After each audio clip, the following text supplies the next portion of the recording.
Ассалаумағалейкум, қадірлі ағайындар, қадірлі бауырлар, қасиетті қадір түні баршамызға нәсіп болған болсын. Өздеріңізге белгілі, қазіргі уақытта барлық жерде шектеу, мешіттер толық іске қосылған жоқ. Бұрынғыдай қадір түнін мешітте күту мүмкін емес болғандықтан, осы жайында, қадір түнінің қасиеті жайында ауылымыздың бас имамы Тайыржан Сайфназаров ағамызбен сұхбаттасуды жөн көрдім. Ассалаумағалейкум аға. Уалейкум ассалам. Ассаламағалейкум ағайындар, ассаламағалейкум жамағат. Қадір түні келіп жеткен екен, иншалла. Қадір түні мүбәрәк болған болсын. Алла тағалам осындай Рамазан айында қадір түнін баршамызға нәсіп қылған болған болсын. Ағайындар, қазір жағдай білесіздер. Мешіттердің барлығы толық іске қосылған жоқ әлі. Бос уақытқа дейін жағдайларда қадір түнін мешітте күтіп алатын едік. Тарап намаздан мешітте оқып, ешқандай қарапайым халықта онша мәселе болмайтын еді. Қазіргі жағдайға байланысты көп сұрақтар бар. Бүгін қадір түн екен, қандай амал қыламыз, қадір түнде қандай жағдай істейміз, үйде боламыз ба, мешіттер ашыла ма деген сұрақтар көп. Соған байланысты шығартқан нәрсеміз, мынау жағдайымыз. Қадір түні биыл мешітте әлі толық ашылған жоқ, мешітте де қадір түнін күтпейміз. Қадір түнін ағайындар толығымен үйде боламыз. Яғни енді қадір түнде қандай амалдар жасауға болады, қадір түні деген қандай түн бұл деген сұрақтарға жауап. Қадір түні бұл Құранда айтылады, қадір түні 1000 айдан артық. Яғни қадір түні осы түнде Құран аяттар түсе бастаған ағайындар. Қадір түнде жасаған әрбір амалдарыңыз 1000 айға, яғни 83 жылға яғни тең келеді екен жасаған сауап амалдарыңыз. Иншалла осындай керемет түндердің құрметінде, осындай керемет түндердің керемет шапағатынан, рахметінен үмітсіз қалмай, осы күндерде, осы түндерде көбірек сауапты амалдар жасауға тырысуымыз керек. Сауапты амалдарға тек қана намазбен жаңағы бір бөтен нәрсе емес, сауапты амалдарға сіздердің берген садақаларыңызды жасады. Ең арысы ағайындарыңызға барып, ұрысқан, таласқан ағайындарыңыз болған болса, ренжіскен ағайындарыңыз болса, солардың барып, үйлеріне барып, арқасынан қағып, өткен кеткен кешіре көр. Бүгін қадір түн екен, иншалла деп ызалассақ, оның өзі үлкен сауап ағайындар. Яғни пайғамбар алейхиссалам айтады, мұсылманның бір мұсылманға жымиып қарауының өзі де үлкен садақа депті. Құдай қаласа осындай сауапты амалдар істеуіміз керек. Және де қадір түнде өзі арнайы оқылатын 4 бас нәпіл намазы бар. Оны білесіздер, оны жаңағы кітаптардан оқысаңыздар да болады. Мысалға айта кететін болсақ, ниет қылса қадір түнін 4 бас нәпіл намаз оқымақ қадір ниет қылса башағын кәдімгі субханекамен бастап, әлхамдеден кейін 3 мәрте инна анзалнаху фи лайлатил қадр, қадір сүресін 3 мәрте оқисыздар. Сөйтіп бірінші басын тамамдайсыздар. Екінші басына тұрған кезде әлхамдеден кейін 3 мәрте Ихлас сүресін оқисыздар. Сонымен тағы да 3-ші басына барған кезде қайтадан 3 мәрте қадір сүресі, 4-ші басында тағы да Ихлас сүресін 3 мәрте оқисыз, сөйтіп арман тамамдайсыздар. Осыны оқып болғаннан кейін отырған жайларыңызда қолдарыңызды жайып Алладан дұға қыласыздар. Оның дұғасы да кәдімгідей арабша айтылатын дұғасы бар. Мысалы Алла қазақша айтқан кезде Раббым, сен кешірімдісің ғой, кешірім еткенді жақсы көресің ғой, сен әлемнің Раббысың ғой, біздерді де күнәларымызды кешіре көр деп қол жайып Алладан дұға қылсақ, иншалла, ол кезде Алла тағала уәде берген екен. Сол намаздан орнынан тұрам дегенше сенің барлық күнәларыңды кешірем деген екен. Иншалла Алла тағаламыз барлығымызға осыны нәсіп қылған болған болсын. Енді ағайындар белгілі, осы уақытқа дейін мешіттер ашық болды, өздеріңізге белгілі ғой. Намазға шақырдық ел-жұртты, намазға келіңіздер ағайындар. Рамазанның шапағатынан қорғамаңыздар. Одан қала берсе қадір түнінде де қаншама айқайлайтын едік.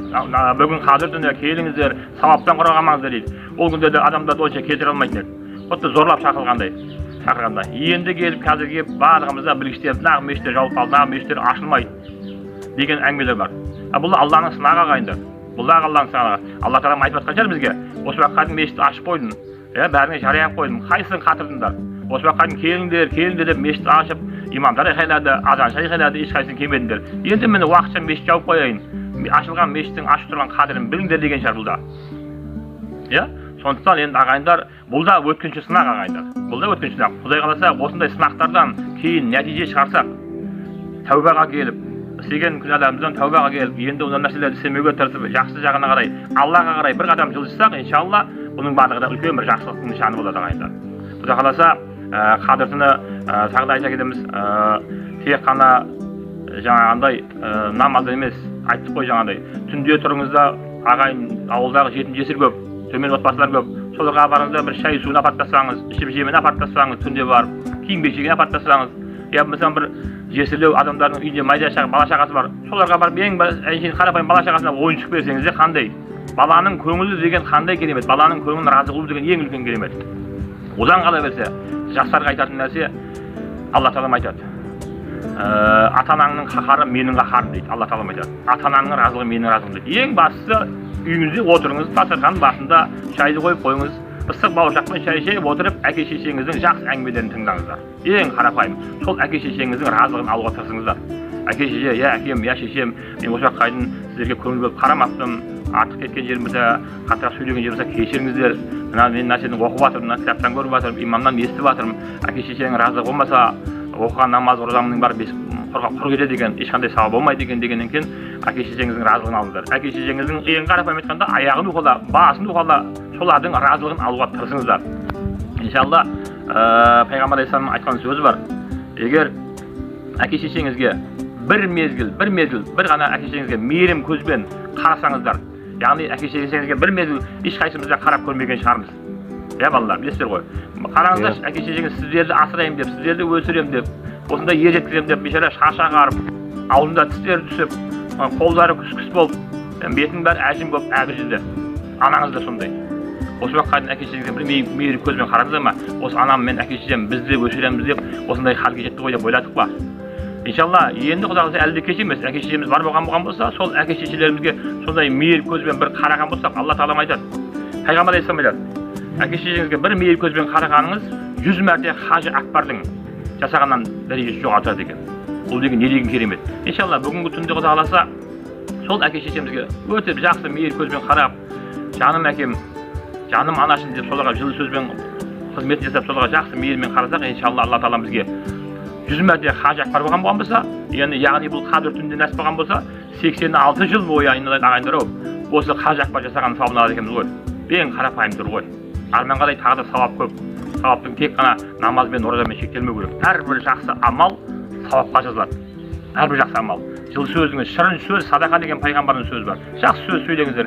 Көршіңізге барыңыз. Қандай проблемаңыз бар? Жәрдем беріңіздер ағайынға. Енді сағада қандай сауаптар бар дейміз. Сауап көп ағайындар. Әр елдің өзінің проблемасы бар. Мысалға айтқан кезде намаз бен оразамен айттық қой, жаңа шектелмеу керек. Біздің қоғамда, қазіргі қоғамда білесіздер, соның ішінде біздің елде ата-атаға бөлінбеген нәрсе көп. Міне жастарымыз Құда қаласа осы нәрсені тоқтатып, ауызбіршілік ынтымақта жұмыс істесе, жамандықтан қайтып жақсылыққа қарай бастаса, жақсы ниетте болса, иншалла бұның өзі үлкен сауап ағайындар. Кеше мысалға ауылдар кеше Мақтааралдағы жағдайға байланысты үлкен ауызбіршілік көрсетті ауылдың жігіттері, екі жақтың жігіттері бірігіп қанша керемет нәрсені көрсетті. Құда қаласа осы нәрсені арман қарай жалғастырса, қандай керемет сауап болады. Сауаптың үлкен сауабы осы. Ауызбіршілік ынтымақта барлық нәрсе. Енді ағайындар, қадір түні баршамызға мүбәрак болсын. Пайғамбар алейхиссаламнан Айша анамыз сұраған екен: "Я Расулалла, қадір түнінде қандай амалмен өткіземін?" дегенде Пайғамбар алейхиссалам айтқан екен: "Ей Айша, қадір түнінде Құранды бір хатим етпей жатпа" деген екен. Және де бүкіл пайғамбарларды өзіңе шапағатшы қылмай жатпа деген екен. Үшіншісінде бүкіл мұсылмандарды өзіңе разы қылмай жатпа деген екен. Төртіншісінде бір қажылықты қылмай жатпа деген екен. Бұнда Айша анамыз бұның барлығын бір күнде істеу мүмкін емес қой. "Я Расулалла, бұның бәрін мен қалай істеймін?" дегенде Құрандағы Ихлас сүресі, Құл Аллаха сүресін 3 мәрте оқысаңыз, Құран хатым қылған сауап болады екен. Бүкіл пайғамбарларға салават айтып дұға қылсаңыз, иншалла ақиретте сізге пайғамбарлар сізге шапағатшы болады екен. Үшіншісі, бүкіл мұсылмандарды өзіңізге разы қылу деген сөз, қол жайып Алладан сұраңыз: "Раббым, бүкіл әлемдегі мұсылмандардың күнәларын кешіре көр, біліп білмей істеген күнәларын кешіре көр. Алла тағала осылардың кәсібіне береке беріп дұға қылсаңыз, иншалла бүкіл мұсылмандардың разылығын алған болады екенсіз." Және төртіншісі, қажылықты қыл деген нәрсе: "Субханаллах, альхамдулиллах, ва ла илаха иллаллах, Аллаху акбар" десеңіздер, "Ва ла хаула ва ла қуввата илля биллахил алиyyil азим" деген болсаңыздар, Алла тағала бір қажылықтың сауабын жазамын деп уәде қылған екен. Иншалла нәсіп болған болсын баршамызға. Құда қаласа бүгінгі қадір түнін Алла тағалам баршамызға құлшылықпен, жақсы ниетте өткізуді нәсіп болған болсын. Лазының барынша бүгінгі қадір түнін құлшылықпен, жақсы ниеттерде, жақсы пейілдерде, жүздерімізде күлкі болып, мейір шапағат төгіліп, жақсы амалдармен өткізуді нәсіп болған болсын. Қадір түні құтты болсын ағайындар.